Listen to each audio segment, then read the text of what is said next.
How to read and remember any book. Your time is one of your greatest assets. It's the one thing you can't get back. Have you ever read something only to forget it the next day? You are not alone. Psychologists refer to this as the forgetting curve. Research suggests that humans forget approximately 50% of what they learn within an hour and an average of 70% within 24 hours.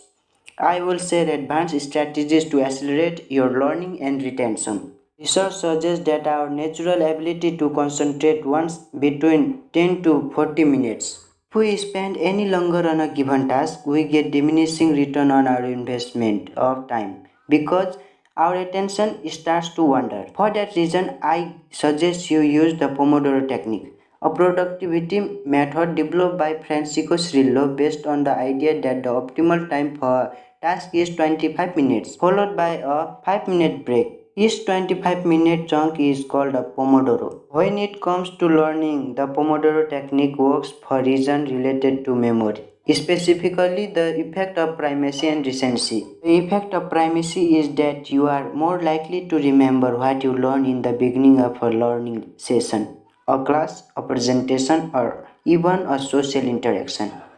If you go to a party, you might meet 30 strangers. You are most likely to remember the first few people that you meet, unless you have been trained to remember names with my method, which I will teach you later. Did you know that the very act of reading this book will make you smarter? I realize that's a big claim, but I am completely convinced that is true.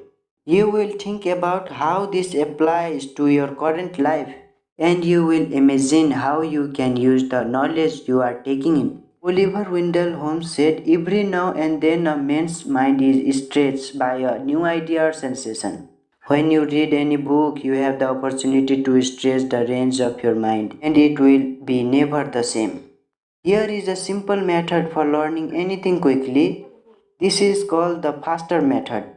The acronym FASTER stands for Forget, Act, State, Teach, Enter, Review. Here's the breakdown. F is for forget. The key to laser focus is to remove or forget that which distracts you. There are three things you want to forget, at least temporarily. First is what you already know. When learning something new, we tend to assume we understand more than we do about the subject. What we think we know about the topic can stand in the way of our ability to absorb new information. One of the reasons children learn rapidly is because they are empty vessels. They know they don't know. Some people who claim to have 20 years of experience have 1 year of experience that they have repeated 20 times. To learn beyond your present sense of restraint, I want you to temporarily suspend what you already know or think you know about the topic and approach it with the what Zen philosophy calls a beginner's mind. Remember that your mind is like a parachute, it only works when it's open. The second thing is to forget what's not urgent or important, contrary to popular belief. Brain doesn't multitask. More on this later. If you are not fully present, it will be difficult for you to learn when your focus is split. Finally, forget about your limitations. These are the preconceived notions you believe about yourself, such as that your memory isn't good or that you are slow learner. Spend at least temporarily you believe is possible. I know this may sound difficult, but keep an open mind to what you can do. After all, since you are reading this book, some part of you remember this, if you fight for your limitations, you get to keep them. Your capabilities aren't fixed and it's possible to learn anything. A is for act. Traditional education has trained many people that learning is a passive experience. You sit quietly in class, you don't talk to your neighbor, and you consume the information. But learning is not a spectator sport. The human brain does not learn as much by consumption as it does by creation. I want you to ask yourself how you can become more active in your learning. Take notes. If you make everything important, then nothing becomes important. More active you are, the better, faster, and more you will learn. S is for state. Learning is state dependent. Your state is a current snapshot of your emotions. It is highly influenced by your thoughts, psychology, and the physical condition of your body physiology. Theory about a subject in a specific situation affect the learning process and ultimately the results. Prove this. I'm guessing there's a song, fragrance, or food that can take you back to your childhood.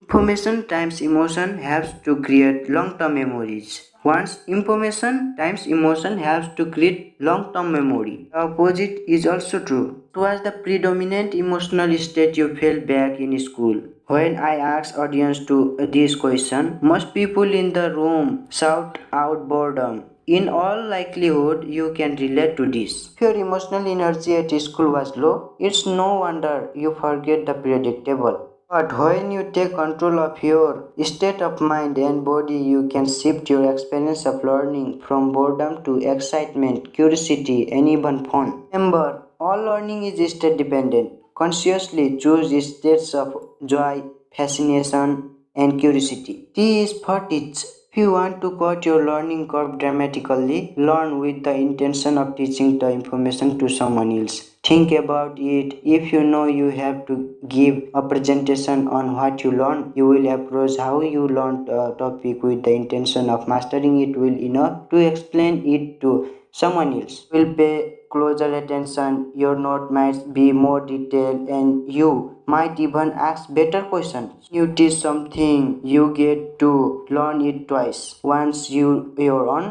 your own, and then again once on your own, and again through educating another person. Learning isn't always solo, it can be social. E is for enter. What is the simplest and most powerful personal performance tool? We enter important things on our schedule. Work meeting, parents teaching gathering, dentist appointments, taking fluffy to the vet, and so on.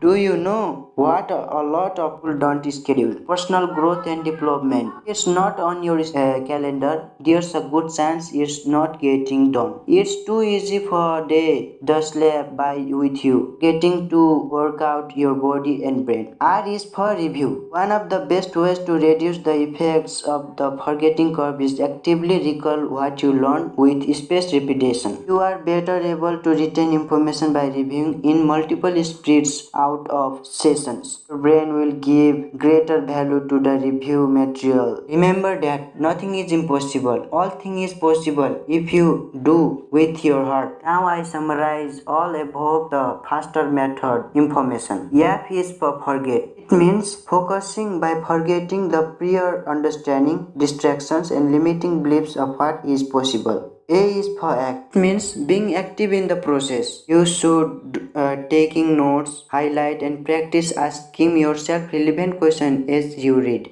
S is for state. It means to manage your state of being as you read. Checking in regularly with your energy levels and being proactive in adjusting your motivation as needed. T is for teaching. It means to teach what you learn to others so you may all benefit. E is for enter. It means to entering your reading time in your calendar because of it's in your schedule you will do it. R is for review. It means to review what you have already learned so you can remember it better before moving on to something new. Hence you can learn anything easier and faster.